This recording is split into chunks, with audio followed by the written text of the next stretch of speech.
Vern Tompke, welcome, my man. Great to have you here. It's great to be here from the other side of the country. I Great to know, go. fellow Canadian, just on the West Coast. So this is cool, Yeah, man. yeah. We're rainy and miserable, not cold, but welcome to the lower mainland of Vancouver. Yeah. Yeah, I see. I don't know. I mean, we're sunny and we're cold over here. We're negative temperatures today, so I'm not sure. There's always a trade-off, I guess. Dude, you do some incredible work and something that's very close to my heart, which is helping pastors struggling with pornography.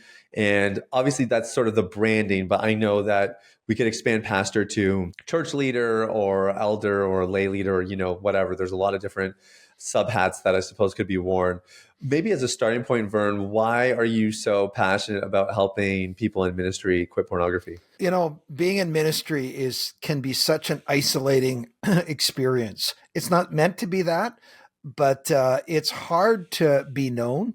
It's hard to experience just walking with people, but yet at the same time struggling with some of this shameful stuff inside, which what I did for like 20, 25 years of ministry. So out of the healing and the sense of God's healing that I experienced, I guess my heart is with the same comfort I've received, right? Because I know Hmm. how hard it is to try to walk out. I call it a dual call. And that's kind of a crazy way, a call of God on your life, which I had from the time I was 19, but also this siren call of porn, which is always Hmm. walking beside you at the periphery of your vision that wants to continually insert itself into your life. So I get that struggle. Yeah, so if I did my homework right, you were a pastor for 3 decades, 30 Yep. years. 30 years. And, Yep.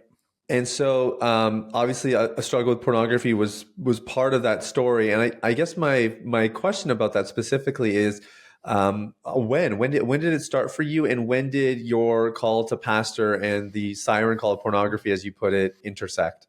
Well, it's interesting because, we one of the questions I often ask guys I work with is probably the same question you ask is tell me how porn got embedded in your life. And I don't know, for me, it's that golden age of 11 years of age. And I say at 11 years of age, two things happened in my life that marked me for the next 50 years. One of them is kind of funny, one of them is not so funny. One of them is I was handed this cartoon called Tom Landry and the Dallas Cowboys at 11 years of age. I'm a Canadian kid. Dallas is a long way away. At 11 Right. years of age, the cement was wet in my life, right? And Yeah. I decided I love this team. And for 50 years, I followed this team. Sathiya, I have been to Dallas Cowboy training camp. I have Oh, been to, wow. I'm a hardcore. I just got back from Texas Stadium. It all started 11 years of age because the cement was wet in my life. The other thing that happened was I was introduced to pornography. Hmm. And it was that early exposure that in itself wasn't just the only thing, but it got connected with the second thing, which was kind of unmet needs and pain in my life. I had an older brother that had a lot. I was the fourth of five kids, grew up on a Canadian farm. My older brother had some real emotional struggles, so he required a lot of attention. My younger sister was born crippled with club feet. And so Hmm. I was kind of sandwiched in between. I was that quiet kid that had no needs, didn't voice them, didn't know. So I was that forgotten kid. So Hmm. I experienced a lot of loneliness. I wouldn't have said at the time. And my parents were heading towards divorce. My parents divorced at 16. So I had a lot of Wow. unmet needs that the early exposure kind of created that Velcro scenario. And then I started developing that early way of life where I started to, whenever I experienced discomfort, I would begin to escape.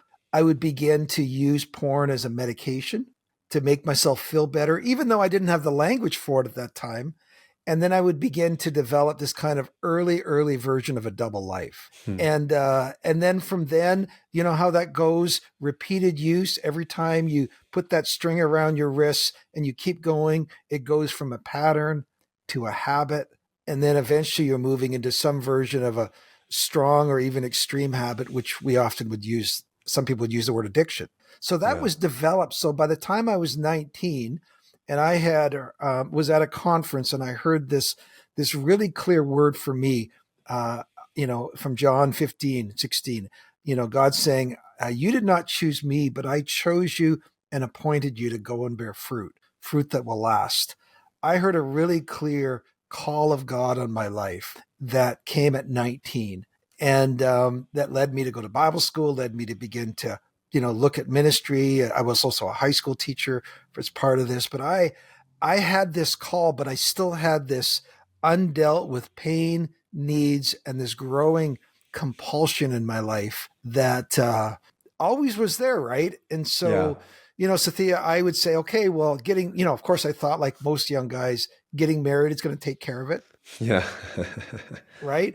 And I met this great gal in a ministry called Navigators, and she was a Christian gal, and she actually coming from a fairly messed up background, so I was able to be honest with her, and I thought, I'm good to go, man. Hmm. I'm good to go. I'm going to be great now. This age, this young version of me is going to fade away as I move into a sex-filled marriage, Right. right? And and so I did that. I taught for a few years, and then me and my wife both moved into ministry. And guess what? Lo and behold, the pressures of ministry that was a bit began to call back that old way of life that I had learned from the time I was young. That was a coping mechanism, Hmm. right? Discomfort, Yep. escape, medication, and it all culminated like in terms of when I hit 40, I had a major midlife crisis. We had planted a church in Chilliwack. I was teaching high school. I was pastoring full time, which is a recipe for burnout. Yeah, My it's a my lot. my dad left my mom when he turned 40. I also, for the first time, I felt like a complete failure.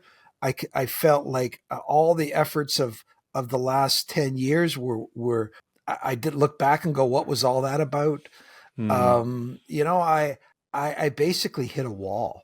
And then I was like a lot of pastors, I was sitting in my office alone with high speed internet. High speed internet had just come out, found peer to peer, movies, sharing movies, all that stuff. Yep. And I was like, I am in trouble. That Hmm. old pattern has now come back like a roaring lion, and I am hooped. So that began a journey of trying to find healing at 40. Now I'm a slow learner, Sathiya. It took me till 40, and I hope and I know that many of your listeners are not waiting until they're 40 to try to Sure. start down this road. Okay, so wow, lots of questions. One point of clarification as a Yeah. starting point. You Yeah. said your dad left your mom when you were 40, but then your parents also divorced when you were 16? Thank you. Good point.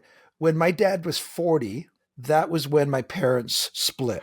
Oh, I understand. So Sorry. now you're 40 and you're I'm thinking now this is the 40. age my dad. Okay, got it. Yes. Got it. So I it was kind misunderstood of that. one of, Okay. yeah, that I think I said it wrong. So the convergence of those things, along with burnout, along with, just midlife stuff of going, all this work I've spent in pastoring, I'm just pushing rocks up a hill that roll back down, Yeah. you Yeah. know? I got it. Yeah. And Yeah. the other thing that I thought was interesting because you kind of alluded to the sibling dynamic and the Hmm. upbringing dynamic and how that kind of caused you to suppress your needs because you had two Yes. siblings who had much greater needs than you. Yes. And you probably learned, what actually brought pleasure to your parents was just not being needy because they were so stretched Exactly. already. And I almost probably took pride in that I'm good. and this is one middle child to another. I was definitely the same, Okay. and was definitely learned just that not having needs was probably better. It's just Yeah. easier for everybody, and that if I did have needs, just deal with them on your own. Don't Hmm. let other people know about it. It's just going to be too much. Yeah. But interesting, and I've never really thought about this before. But you were talking about the duality. Hmm. Like the double-edged sword that kind of can exist in our stories, right? Yeah. And to me, that sounds like a double-edged sword because I have to imagine having two siblings that were, special needs or greater needs Hmm. probably is why you became such a great pastor. I have to imagine that at least helped a little bit. You became sensitive to other people's needs, probably had a higher propensity for people that were in need and that were struggling. Do you think that's fair? Would that be a fair assumption to say there was a bit of a duality there? I think so. Although at times I look back with embarrassment at my cruelty as a kid towards my younger sister, like things that I'm going, I feel really embarrassed about now. I was such an Yeah. idiot as a kid, you know, but, but I think it did make me aware of, you know what, I really, I don't know how to put it. No, Sathiya, I had no self awareness. I don't swear. I swear I didn't have a self aware bone in my body until I was 20. Like I was just so out of it. And I Yeah. don't know if it was porn. I don't know if it was just escape. Maybe like a lot of kids, those brain cells just didn't start working Yeah. until I was 20. I don't know. Yeah, yeah. Fair enough. But I do think like because obviously part of our system and our philosophy around recovery involves going through those early childhood Oh yeah, experiences, right? And absolutely. the one thing that I always find when we've done this with clients, and this is true of my own story as well, is you find these moments that were really painful, that were life altering, and maybe they created an imprint that led to the porn addiction and whatever else. But often those same stories sort of have that other piece, which is, but this is where I learned to be resilient. This is where I learned to be resourceful. This, Yeah. these kinds of experiences actually birth something really good in me that's become a strength. And it's sort of the beauty of recovery is, Yes. you're going through the mess and you can't just throw everything out, and you can't just keep everything either. You get to kind of work through it and figure out what stays and what was actually helpful, and maybe what's not so useful and needs to be processed and resolved. But I thought your story was a really good example of that. And I would say this to back up what you're saying. Although for me it was a little bit later, I really do view my addiction struggle or my compulsive sexual behavior struggle as a gift from God. Mm, Now you might say, whoa, like where are you going with that?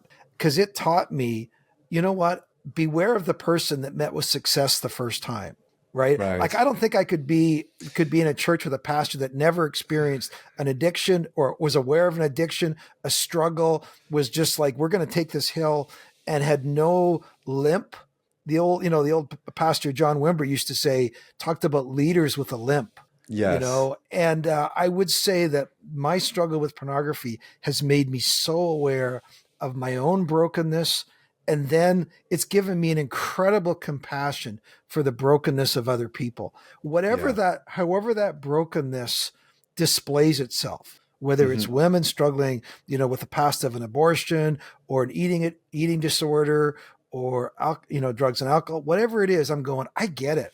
I get brokenness. It's not Yeah. just saying, well, stop it. Don't do that. You're a Christian now. Yeah. So that has been that's how God had to use that in my life. Yep. I think it's a really, really good point. And I would definitely attest to exactly what you're saying for Right. sure. So I want to ask you, because you were a pastor, and I think God has really used that part of your story to now Hmm. reach a lot of other pastors who are struggling. And we know, like, the numbers are clear that Yep. pastors are people too, right? Like Yep. the numbers really aren't that different amongst pastors, maybe a little bit, but nothing Hmm. notable.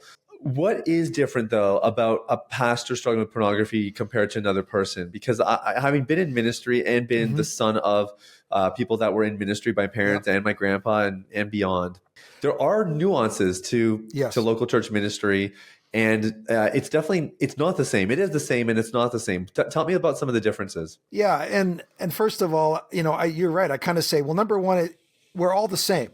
Every pastor has a sexual history, right? Hmm. Every pastor is well, first of all, every pastor is a sexual being. If we Right. think that's not, every pastor has a sexual history.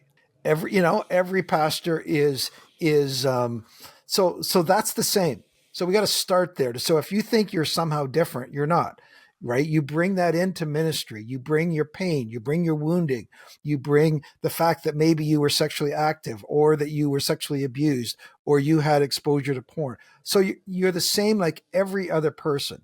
Okay, that's how you're the same. How are you different? Well, I think it's John Mark Comer that made this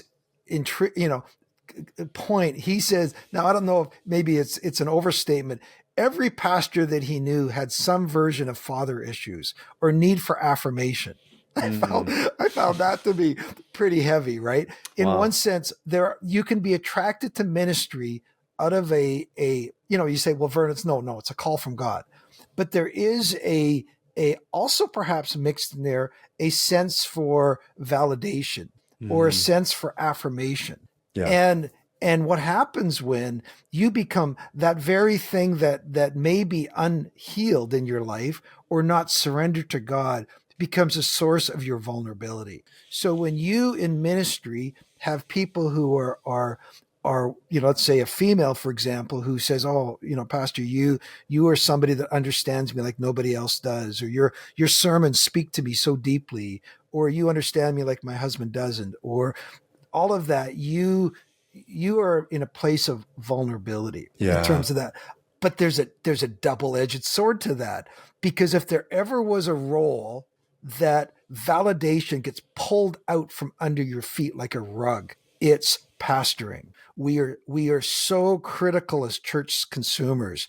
Whenever our pastor fails us, we bring our unmet parental issues to our pastor and project them onto him.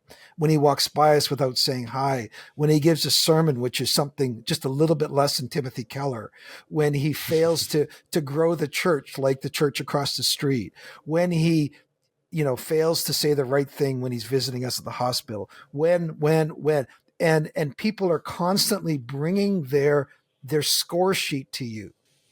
How are you compared to Elevation Church? How are you compared to this guy? How are you compared to that? Right. And I one of my favorite little quotes is, or examples is, the story of Nebuchadnezzar with the writing on the wall, where the hand appears and it's like, "Meeny, meeny, Tuckle Parsons," God saying, "You have been weighed in my balance and found wanting." Mm. Right? How people come, we are a whiteboard. I'm not, this may sound like self-pity, but I'm just giving it to you straight. People come to us with their dry erase markers on our whiteboard, and over they write on us, "I'm weighing in you my balance, and I'm deciding if you are meeting my approval." And so if anybody's been in ministry, like I still speak and I'm still very involved with the church I planted, but if you've been in ministry for any longer than 10 years, you can be, you can begin to keep a record of how many people have come to your church and left and moved on to another church. And all of them are saying at one level, "You have been weighed in my balance and found wanting." Mm. So what does that say to you, Sathiya, when you went into ministry for affirmation? Yeah, it says that something's wrong with you or you're not good Something's enough. wrong with you. You're not good. You're not a good enough leader. That was part of my midlife crisis stuff, and that stokes that thing. So where do you run to in your discomfort? There's the old patterns of, "I know how to make myself feel better," when that is there. So that's just taking one little aspect of ministry, affirmation, and playing it out. There's job related aspects. There's aspects around the area of, we're really we're entrepreneurs, and we have total freedom over our time. Yeah. Well, that's a recipe for disaster, because you can go and spend you could say you're here meeting with this person and then be doing something different. You could be Yeah. sitting alone in your office. If you're a solo pastor, it's even worse. So that's Yeah, another true. aspect. On top of that, there's the aspect of what I call, now this is kind of changing, but I call shiny church. We all want to be the successful church, which Right. means the growing church. So what happens if, as a pastor, I'm struggling? Well, what if your elders team do I want my elders to know I'm struggling with porn? Do I want people in my church to know I'm struggling? Well, if the whole foundation of my church is we help people get their lives back together, come to our church and you will be shiny too, just like our church is shiny. So yeah, I've got me going on this one, and your marriage will get put back together. You will lose 40 pounds. Your teeth will be white. You will have your obedient kids. Come to our church and you can be a rock star. Yeah. Who wants a leader who has a limp? Mm. So I learned to internalize this sense of, I have to project a greater degree of success in my life than I am really experiencing personally. Hmm. And that gap is a killer. That's just the third area. I mean, we can go on, so when you say there's distinctions, there are Yeah. distinctions that make being a pastor. It creates a unique recipe for hiddenness, for Yep. isolation, for rejection, that really do make pastors that have not really dealt with some of these earlier issues really vulnerable. Should a pastor be fired for struggling with pornography? Perhaps, perhaps not. Let me say, that's God. Love the question. I think it depends on their response, right? I think, for example, if a pastor has here's an interesting, if a pastor is found out versus if a pastor comes Ah, forward, good point. major difference. If a pastor is willing to actually really truly engage with the activities of repentance, not the talk is cheap. It's like, the old thing of don't believe anything your husband says, only believe what he does. Talk is cheap. What is he willing to do? Hmm. Is he explaining away his struggles? Um, in terms of pornography, I've seen examples where I'm going, you know what? I don't think you're changed. I don't think you've really dealt with the issues. I think you at least need to leave ministry for a season and really go get some hardcore counseling. And if guys are always minimizing and guys are going, well, I can't do that. I need ministry. If you need ministry to feel validated, get out of it, Yeah. right? Um, it's for me, it's a little different than when somebody violates personal boundaries, like for example, they're misusing power or relationships in the church with people. For me, that becomes a bit of a different animal because then you're crossing boundaries, personal boundaries, which I think are immediately.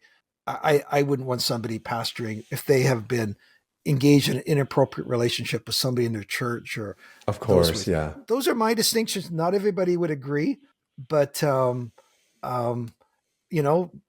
porn phenomena stats. Okay, well, let's just immediately axe 50% of every pastor in North America right now. Yeah, yeah, it'd be a huge problem. Yeah, I agree. I like the distinction you made between confessing versus being caught, and Mm-hmm. that's true for pastors, and it's true beyond as well. I mean, for Absolutely. especially for guys who are married, that's always my urge. Is like, please, please, just confess because Yes. whatever thing you're dreading, even in confession, it's not as likely to happen as if you get caught.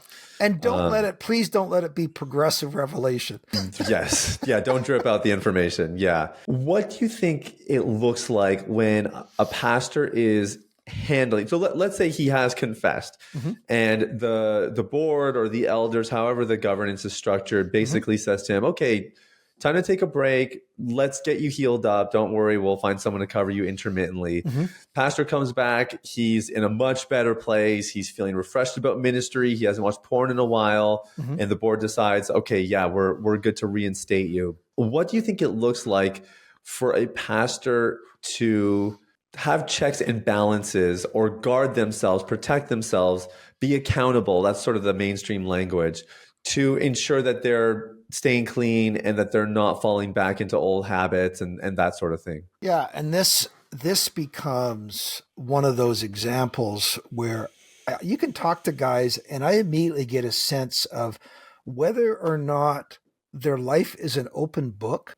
or whether they're still guarding, protecting, and curating their image, still trying to Mm, project something. So to use your example, if I had somebody say, "Oh, number one, your technology is going to be," for example, we have one of the elders gets your covenant eyes report. I know that's got some privacy issues with, there's been some controversy over that. But if somebody's working for a church board, that for me would be a start. definitely. Number two, you don't have any Ravi Zacharias extra cell phones lying around that you're using, right? Right. Your own personal devices. So number three, what is the group of guys? What is the healing environment? Okay, no, let me back. Where are we at with therapy?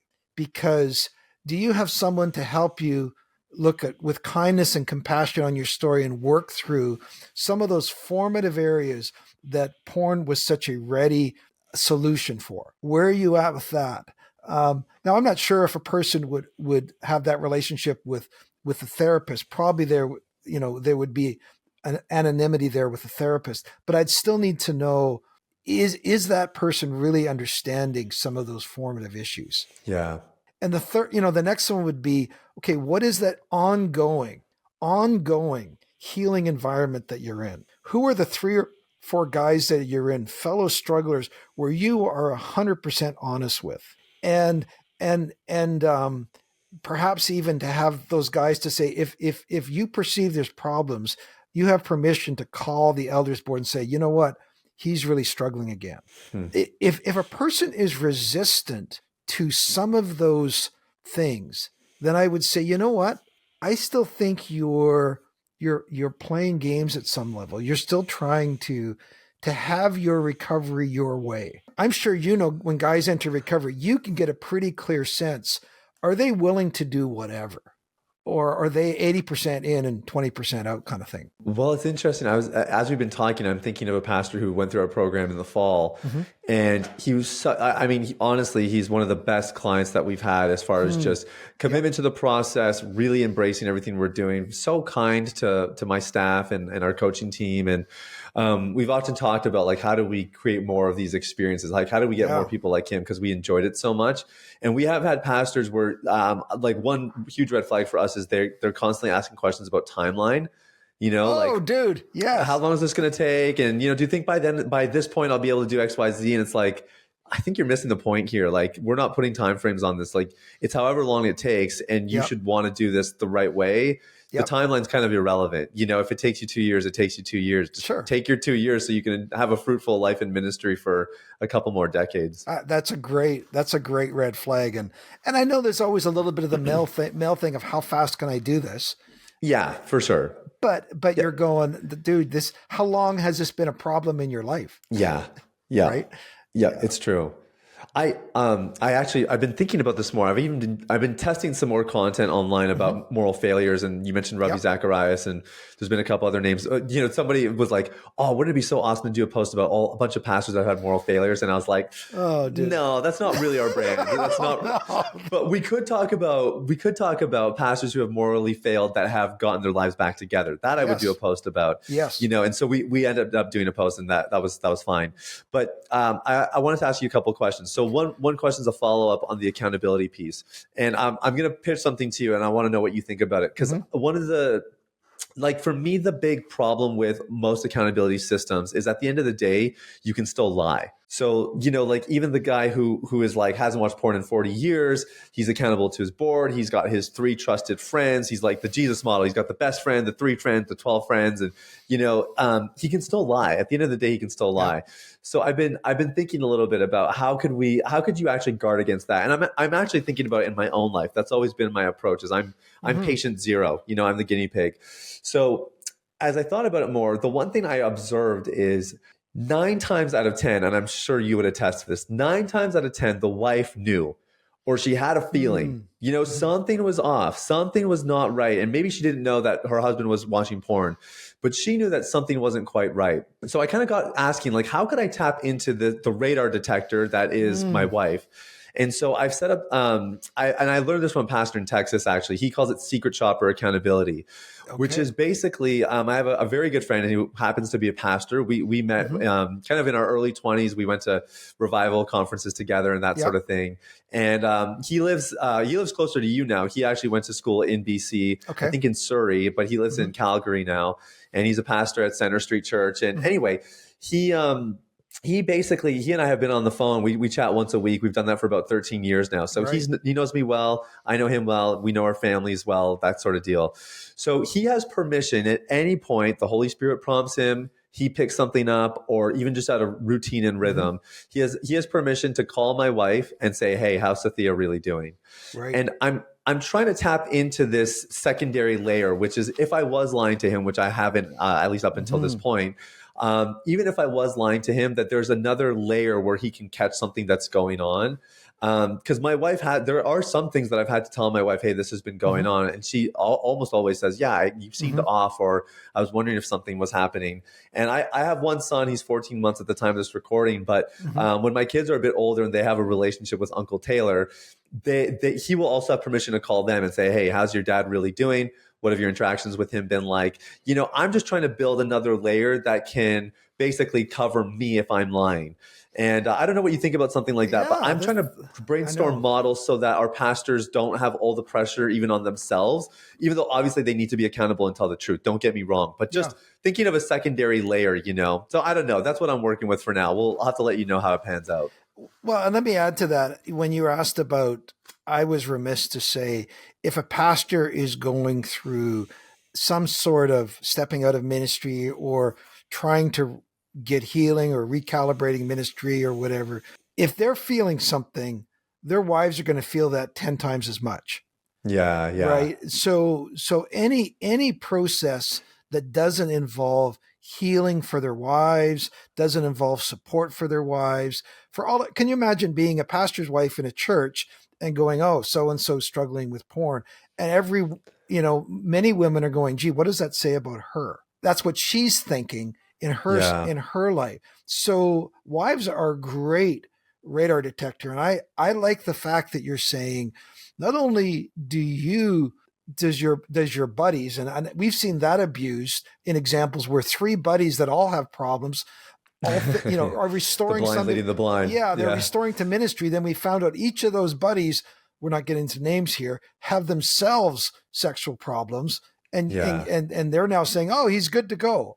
But to have a way to do a bit of a litmus test with the wife, how do you feel about your husband back in ministry? Where's your family at? What are your, if the kids are older, where are we leading people in health, right? Mm, That is a huge thing. And pastors are so good at spin. Oh my yeah. goodness. That's one of the hardest things in working with pastors is spin control. And you just want to say, stop the washing machine, stop the dryer. Yeah. What is Just things, tell it like it is, man. what are things really like? And and if you try to help a pastor on too early and on the front side of brokenness, it's always a difficult thing. You're Mm, trying to ascertain, has God really brought a degree of brokenness here? And then we can work with that. Those guys are, as you describe the one guy you work with, those guys are a delight to work with. they are, yeah. Yeah. Because their brokenness, you're saying, man, so we're in that, we need a brokenness meter and we need a wife meter, some of those things. But I would say this is kind of, Danny Silk wrote a book, Unpunishable, that was really interesting.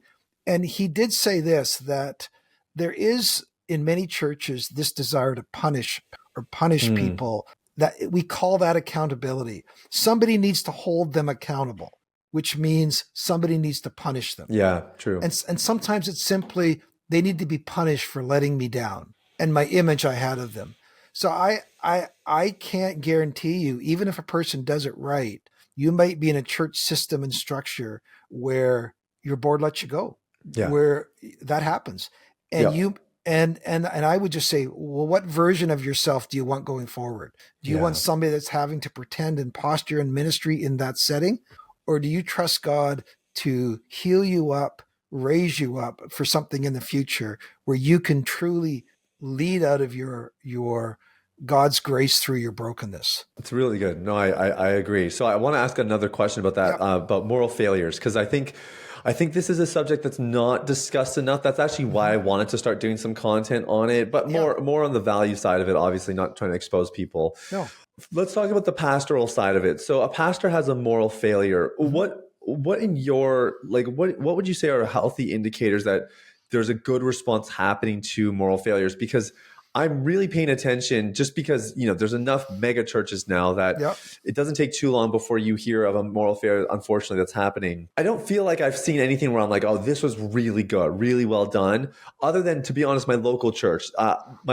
We started attending here about 2.5 years ago, I want to say. And honestly, like 3 or 4 months in, the pastor came up to preach. We love his preaching. It was one of the Mhm. main reasons. He's just very biblical, Yep. really gifted teacher. And he said, today I'm going to talk to you about XYZ, and we're going to be coming out of the book of Matthew. I'm making up the details, I forget. Sure. And I just have something to fill you guys in on at the end. And as soon as he said that, I thought, oh man, oh no, Oh, like no. I know where this is going. It's one of those So Sundays. yeah, so he preached a great message, and then he let us know that someone on staff had a moral failure, and he let him go.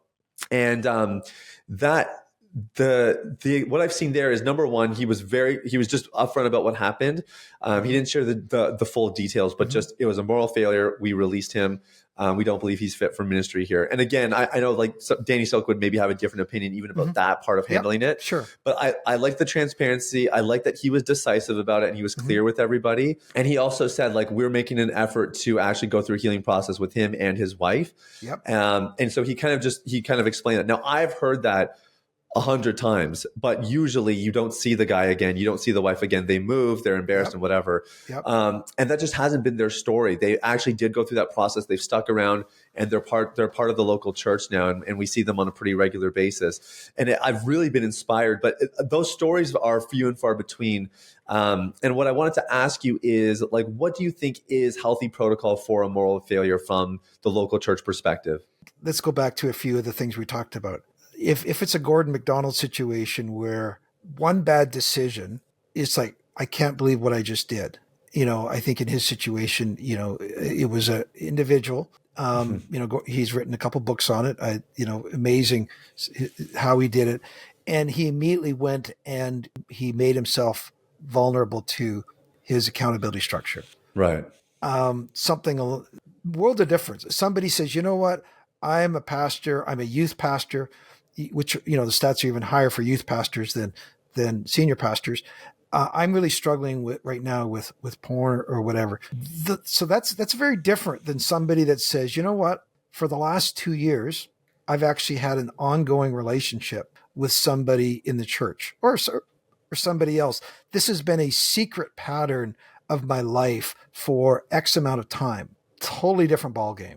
Right. In another situation, a good friend of mine had his son on staff, and his son had been having sexual, using his position in terms of even some underage girls.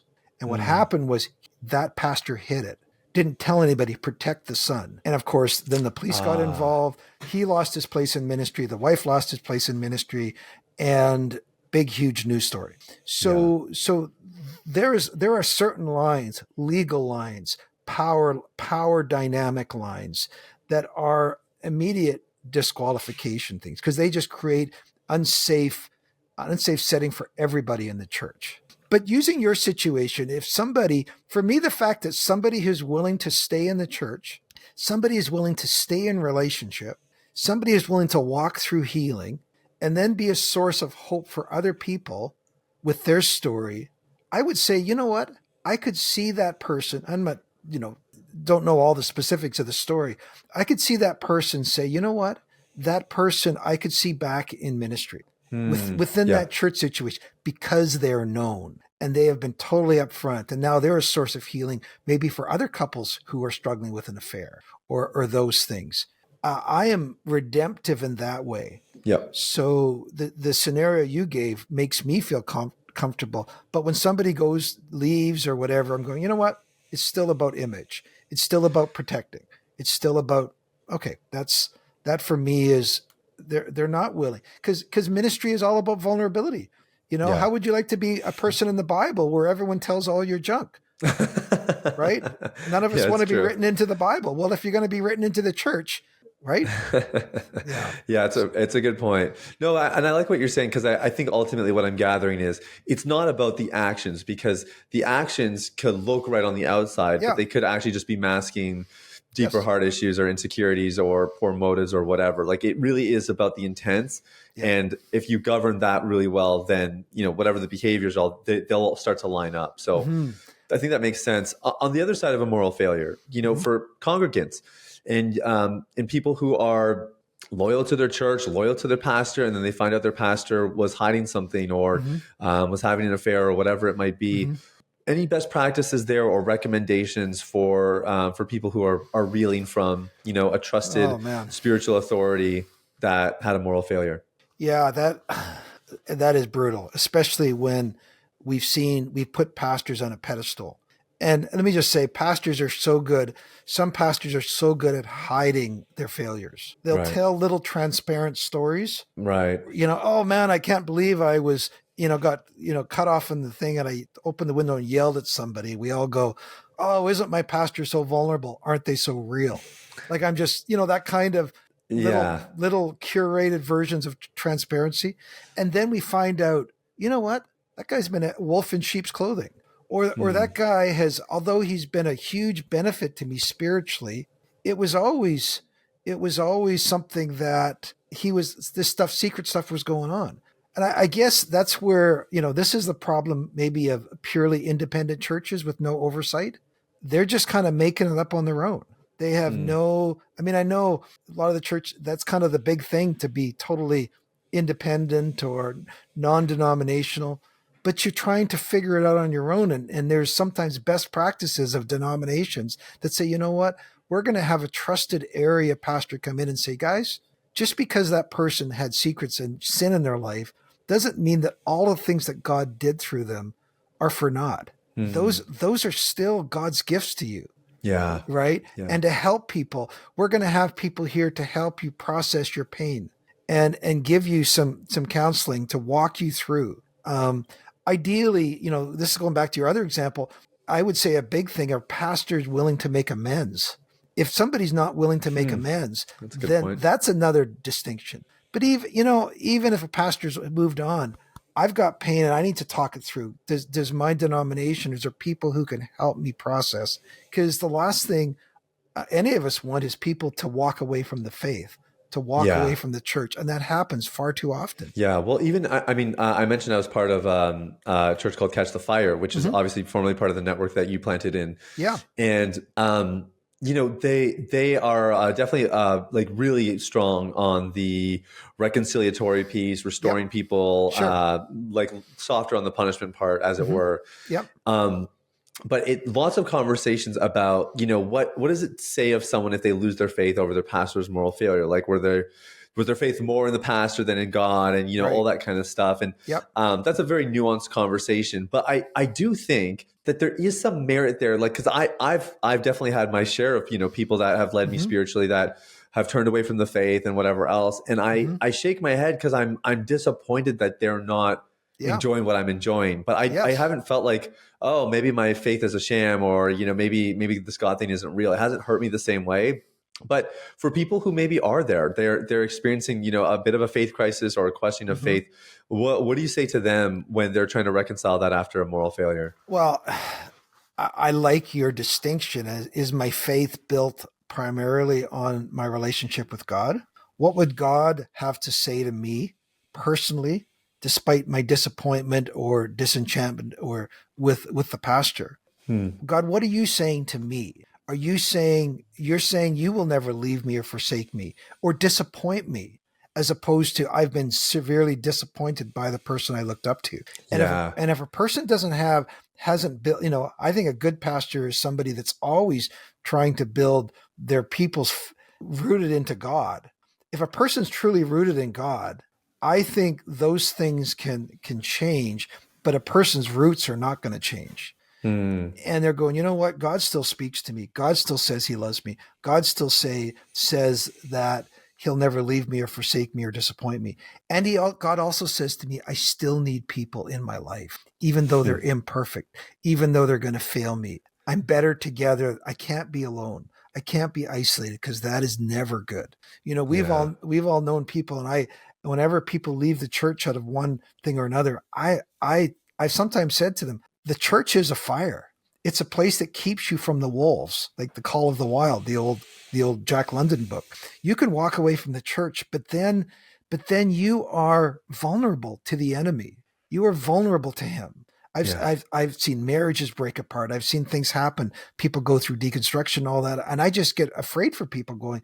The church, for all of its imperfections, is still the fire.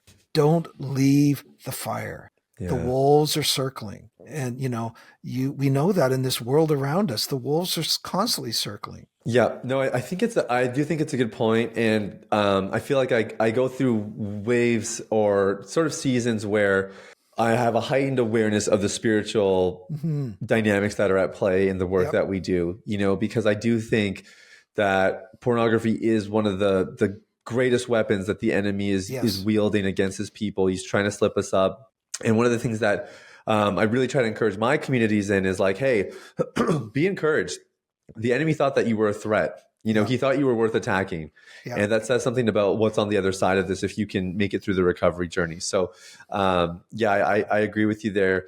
I want to ask, when you think 20, 30 years down the road, you've planted a church, Hmm. you've left a legacy there, you've been able to hand that off and still be involved. Hmm. Meanwhile, you're serving pastors through a separate ministry. It's really inspiring to see what you're doing. And I'm just curious, when you think about the local church 20, 30 years from now, what are some things that you would like to see that are different than what we're Hmm. doing now that could maybe change this narrative around pornography and pastors and leaders in general in a more positive way?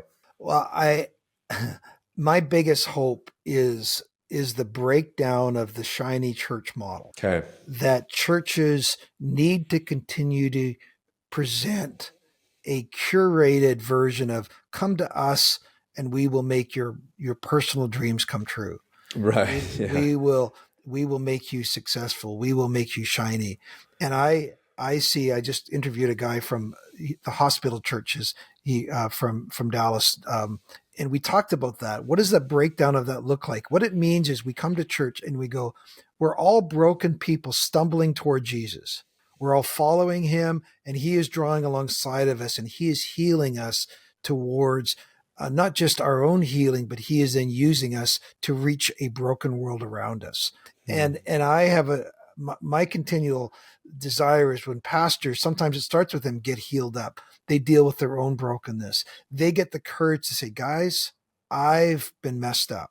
I've seen incredible work of God in my life. And then all of the people in the congregation don't have to feel like, gee, I don't have to look like I have it all together anymore. Yeah. I can begin to be honest that, you know what, I'm thinking of leaving my wife for the secretary.